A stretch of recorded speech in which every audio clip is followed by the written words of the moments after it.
रमजान सरूल रामनवमी की ढेर सारी शुभकामनाएं। फिर हम लोग एक मजबूत जीत की ओर एनएसयूआई बढ़ रही है। आज एनएसयूआई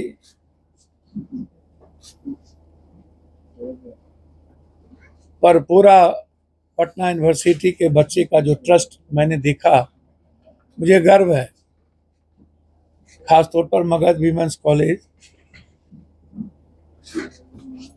और पटना यूनिवर्सिटी के सारे बच्चों पर मैं उम्मीद करता हूं कि एक नई शुरुआत एनएसयूआई के रूप में पटना यूनिवर्सिटी और कांग्रेस जिस सपने को लेकर के सोचती है बिहार का, वह एक नई शुरुआत होगी। दूसरा सबसे बड़ी बात है कि 3,000 करोड़ मेरे पास आप देखेंगे तो एक बार नहीं, दसों बार इस कोसी मैची के मुद्दों को लेकर के मैंने सदन में ये पैसा कब मिलेगा, ये सदन में उठाया हुआ मेरा मामला है, मुद्दा है। मैं हर कीमत पर महानंदा बेसिन बांध को लेकर के मैंने कहा है कि अविलंब आप रोकिए किसी भी कीमत, अन्यथा 10 लाख किसान परिवार बर्बाद हो जाएगा। लेकिन कोसी मैचिंग 3,000 करोड़ जो आया है कि हम कैबिनेट में इतनी लड़ाई के बाद दिए हैं, उसमें ना तो नदी से बालू निकालने का प्रावधान दिया है, ना तो नदी को पक्कीकरण और नहर और कैनाल को पक्कीकरण का प्रावधान दिया है, ना नए नए कैनाल का प्रावधान दिया है, कुछ भी नहीं दिया उन्होंने। तो आप क्या ठेकेदारी के लिए सिर्फ प्रावधान दे दिए? आप जरा हमको बताएं। और उसके बाद हमारे मंत्री जी लोग जो सीनियर मंत्री है वो बयान देना शुरू कर दिए। अरे आप कभी लोकसभा का मुंह नहीं देखे, आपको अता पता कुछ है नहीं। आप भर जिंदगी घर में बैठ करके चुनाव जीत जाते हैं। आप लोगों ने मिल करके पूरा कोसी नदी और फरक्का और हाईडेम बांध नहीं बनने दिया। आप कभी आज तक आपका डबल इंजन का सरकार रहता था, बड़े बड़े मंत्री रहते थे, कभी आप ला नहीं पाए कोई चीज। इतने मंत्री थे, क्यों नहीं लाते थे भाई?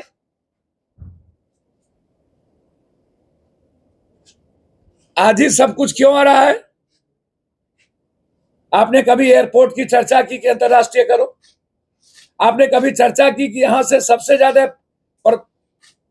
प्रवासी मजदूर बाहर जाते हैं, गल्फ जाते हैं, अरब जाते हैं, दुबई जाते हैं, यहां से शुरू करो। बच्चे पढ़ने बाहर जाते हैं। आपने कभी कहा कि 28 कंट्री, जापान, हमारे बोध गया से आप यहां से शुरू कनेक्टिविटी को बढ़ाओ? आपने कभी कहा कि सीता मैया के लिए मुजफ्फरपुर को उड़ान में लाओ, वीरपुर को लाओ, सहरसा को लाओ? कुछ नहीं। मुजफ्फरपुर सीन से, भागलपुर सीन से गायब। आप कभी मेट्रो सिटी के लिए नहीं लड़ते हो? आप कभी स्मार्ट सिटी के लिए नहीं लड़ते हो? आ तो रहे हैं आज हमारे सबसे मजबूत कदावर नेता, एनडीए के, उससे कदावर नेता तो है नहीं। आज वो लकीर लिख के जाएंगे कि कितना बड़ा नफरत पैदा करके हम लोग को चुनाव लड़ना है। तो भैया, नफरत से अच्छा है विशेष राज दे दीजिए, विशेष पैकेज दे दीजिए।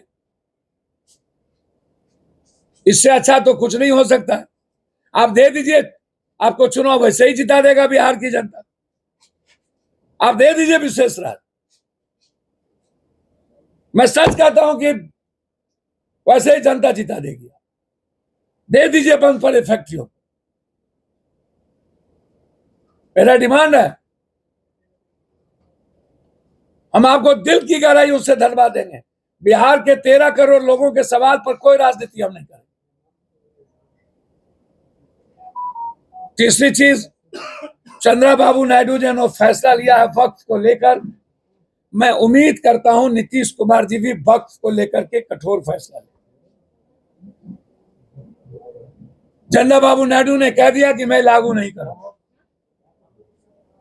सैल्यूट है चंद्रबाबू नायडू कि संविधान की रक्षा के लिए वो खड़े हुए, लो पुरुष है। मैं नीतीश कुमार जी से आग्रह करूंगा, वक्फ के सवाल पर और संविधान की रक्षा के सवाल पर आप मजबूत निर्णय। अंतिम में तो कह ही रहे हैं कि बिहार के विशेष राज्य और पैकेज पर कोई राजनीति नहीं, कोई राजनीति नहीं। हम ये थोड़े कहेंगे कि समर्थन करेंगे, राजनीति नहीं करेंगे। बिहार की जनता सबसे ज्यादा संवेदनशील है, जो बिहार के लिए सोचता है उसको बिहार देता भी। धन्यवाद। चलिए चलिए चलिए चलिए चलिए कहिया पकड़े हो? बीपीएससी वाले मामले में आपने नहीं, उस समय हम अधिकृत नहीं, बीपीएससी मामले में आप सुप्रीम कोर्ट जा रहे हैं। हम सुप्रीम कोर्ट जा रहे हैं, बीपीएससी मुद्दे पर हम सुप्रीम कोर्ट बीपीएससी के मुद्दे पर जा रहे हैं बुधवार को। मैं ईडी से लेकर सीबीआई से लेकर प्रवर्तन निदेशालय से लेकर सबको चिट्ठी लिख चुका। ये चिट्ठी है चीफ इंजीनियरिंग इन चीफ सभी विभाग के, चाहे वो बिल्डिंग हो। मेरा सवाल है, आज मैं जा रहा हूं चीफ सेक्रेटरी साहब से मिलने, कि क्या कारण है कि दुनिया में बिलों में टेंडर होता है, बिहार के लगभग टेंडर एवब में क्यों हो, वो भी 2.5 एंड 2.6। जितने भी बिहार में सरकार भवन का टेंडर हुआ, executive engineer, AC, chief engineer और इंजीनियरिंग इन चीफ, ऊपर से नीचे तक सभी लोगों ने 10% रुपया लेकर के टेंडर किया। मैं सरकार से मांग करता हूं, जो भी टेंडर शेड्यूल में और एबव में हुआ है उस टेंडर को कैंसिल करिए, नहीं तो हम हाई कोर्ट जाएंगे।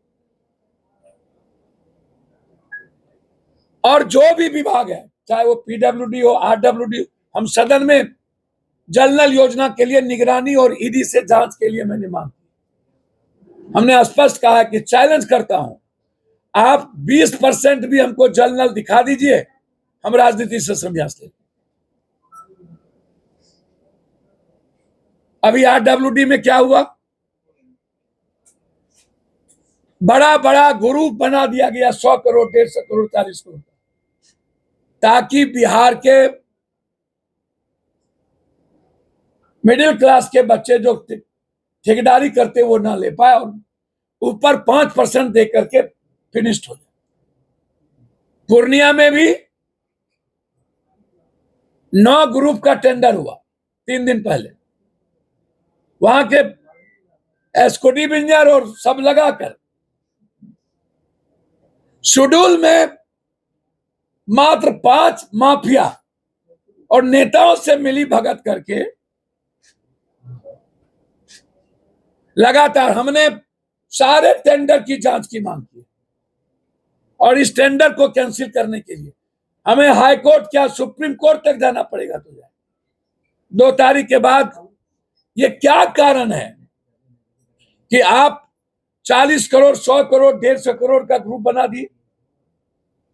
ये 10 करोड़ रुपया एक मुश्त किसके पास 20 करोड़ होगा जो जमा करके टेंडर लेगा बिहार में?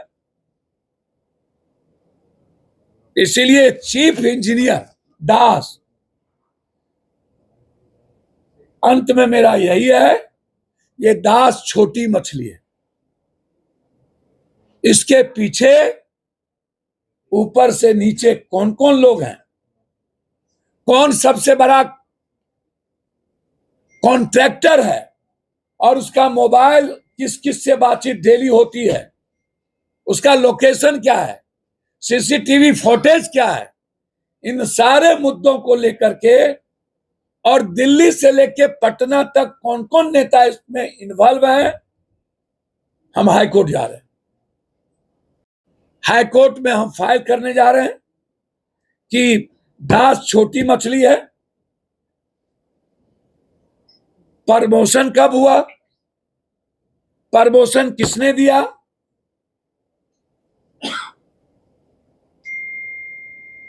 किनके किनके फोन हैं, इनका पूरा फोन सीज किया जाए, पूरा फोन निकाला जाए और कौन कौन टेंडर पे। आज मैं जा रहा हूं, ईडी प्रवर्तन निदेशालय सबको मेल चला गया है, पीएम से लेकर सबको चिट्ठी जाए। बिहार को लूट का अड्डा बना दिया गया, भ्रष्टाचार की गंगोत्री बना दी गई। जब से नीतीश कुमार जी का उम्र और अस्वस्थता उन पर हावी हुआ, लूट ही लूट, लूट ही लूट, लूट ही लूट। धन्यवाद।